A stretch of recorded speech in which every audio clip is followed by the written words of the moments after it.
Hey everyone, Miss Bramlett here. I just wanted to send you guys a quick note or two as you head into the weekend. I hope everyone had a wonderful week.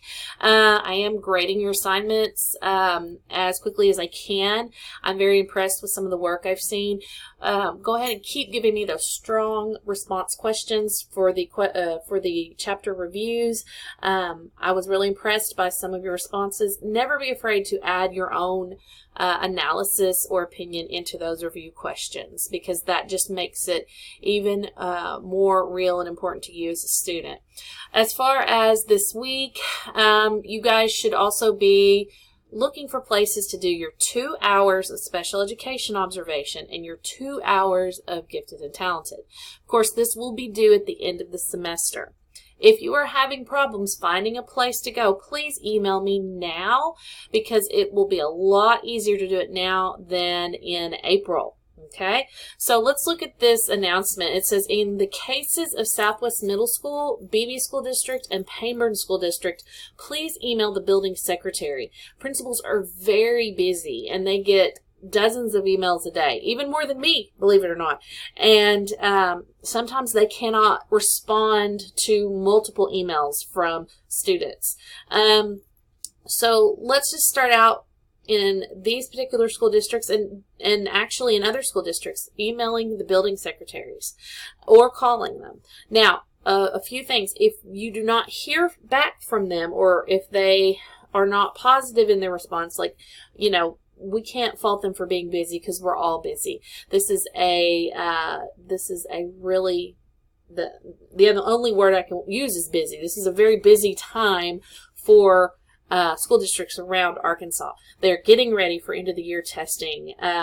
You know, it's just hard to get these observations lined up for us sometimes. So if you encounter that, just be cordial and just tell them thank you, because we appreciate them and we appreciate the time that they have spent helping us to build this program.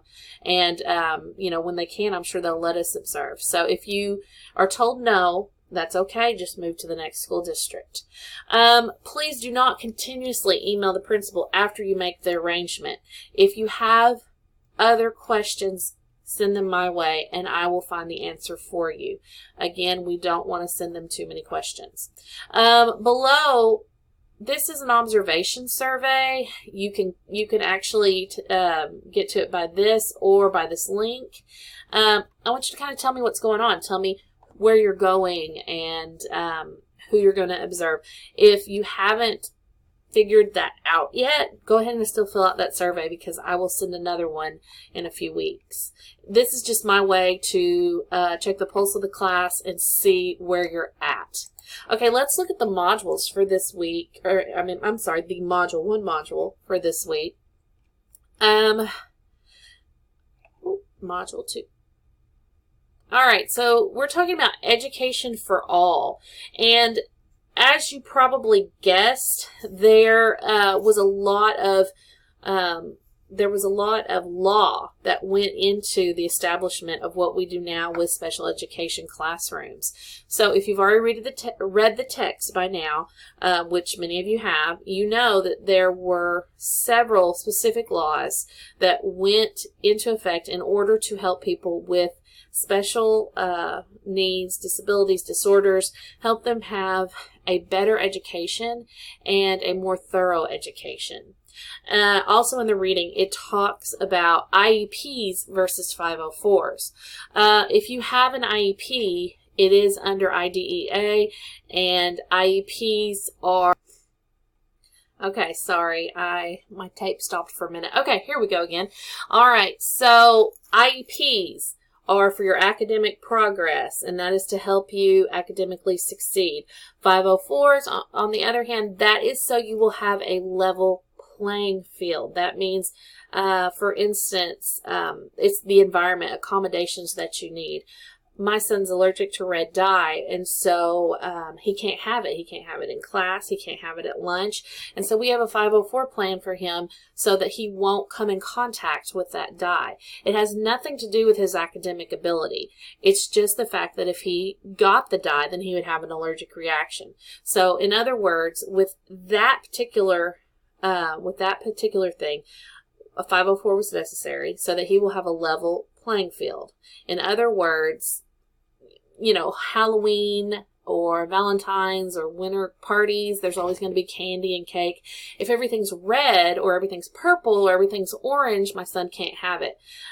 So they have to have something that is not those colors so that he could, you know, be able to have that too. So it's all about making things even, I guess, is the easiest way to say it. Also, IEPs. IEPs are, as I said, it has to do with academics and, you know, the overall school experience. And your book talks about the specific disorders and disabilities you must have to qualify for an IEP. There are 13 of those, and we will be discussing all of those throughout our time together this semester. All right, so if you're looking at the module, you have your module objectives, your textual readings, and then this is a video where she basically tells you what I just told you, but she goes into more depth, so please watch this video. It's one of my favorite ones because it talks about how the plans differ. You know, I can't say this enough. IEP, academics. 504, those are accommodations for like the environment or what the child gets or has in the classroom. Like if a child is allergic to peanuts, they cannot have any kind of peanut butter at lunch. And kids in the room should not be eating peanut butter if it's a really, really bad allergy. Those are all things that change the environment or whatnot, so there will be a level playing field. All right. So go to next, and you have your usual review questions. And it talks about IDEA and IEP in depth. And like I said, the answers have been wonderful for your review questions. Keep them coming. I appreciate it. I appreciate you. But if you have specific needs with these questions, if you don't understand something, please email me and I will help you. Finally, we have our community resource list.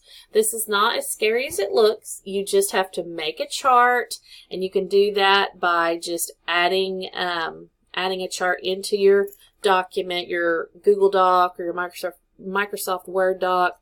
You just make a chart with 3 columns and 11 rows, and then you choose 10 services in Arkansas that you think would help a child or a family of a child with a disability. For instance, the one I chose for an example was Arkansas Transition Services. This helps students kind of transition from high school to college or high school to work readiness. That is what they do in with that service. So this is a very broad and open assignment. I'm not looking for anything too specific.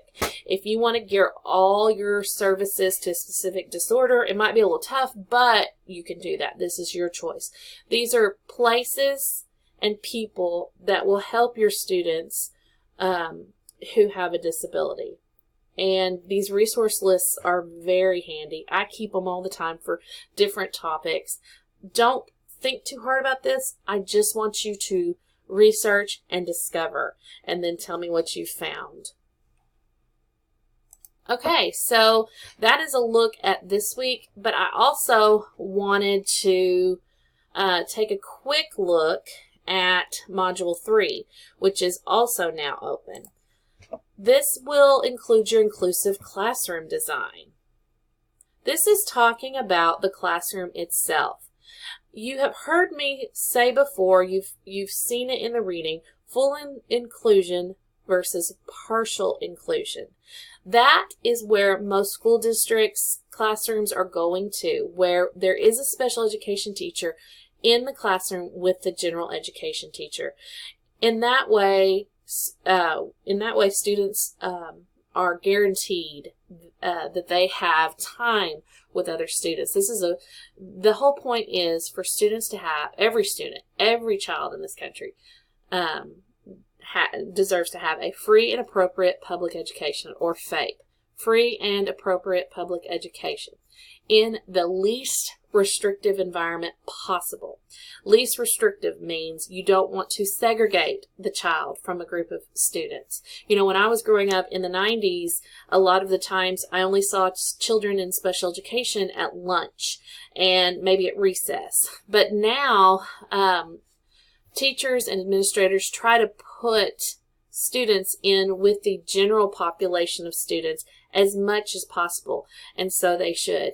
In other words, they may not be doing English with general students or math or science or whatnot, but they are doing art and music and PE and library, all kinds of things. So taking it one step ahead, they are also implementing full inclusion classrooms, whereas a special education teacher is there so that the student with special education needs does not have to go to a separate room. They can be right in there with the general population of students. All right, so that is what you'll be reading about from Module 3. And then you just have 5 review questions, and I made them really short this time because I want you to spend all your energy next week on your design project. Okay, so what you are to do is to create a classroom design that is all-inclusive, that shows that you know that there's going to be diversity in student populations, and that you know how to create a space that is welcoming and that supports children with disorders and disabilities. So the following elements need to be added to your design: space for seating, other furniture arrangements, literacy and math areas, technology, teachers area, manipulatives, visual aids. Think about it like this. If you are going to be a kindergarten teacher, you'll have lots of centers all over the room. What kind of centers will you have? How are you going to serve a child, let's say, that has dyslexia? How are you going to serve a child that, let's say, has ADHD and they really need a quiet space when they work? How are you going to handle a child that has a behavior disorder and they need a quiet place in order to kind of, you know, contain themselves and maybe read or sit there and do something fun? How are you going to serve all those children so they will feel included and they will feel comfortable in your class? This project is a whole lot of fun. I love it. I like to design classrooms myself. So take your time with it and make it as creative and colorful as you want, but also don't forget that you have to have the information about how you're making this accessible to children with disabilities and disorders. And I haven't specified which ones. That's up to you. This could be physical disabilities, learning disabilities. Just kind of use your own judgment on that, because we look at so many this semester. I allow you to kind of pick and choose for this project. All right, well, that's all I have, and I will talk to you next week, and we'll talk a little bit more about the book project. Have a great weekend.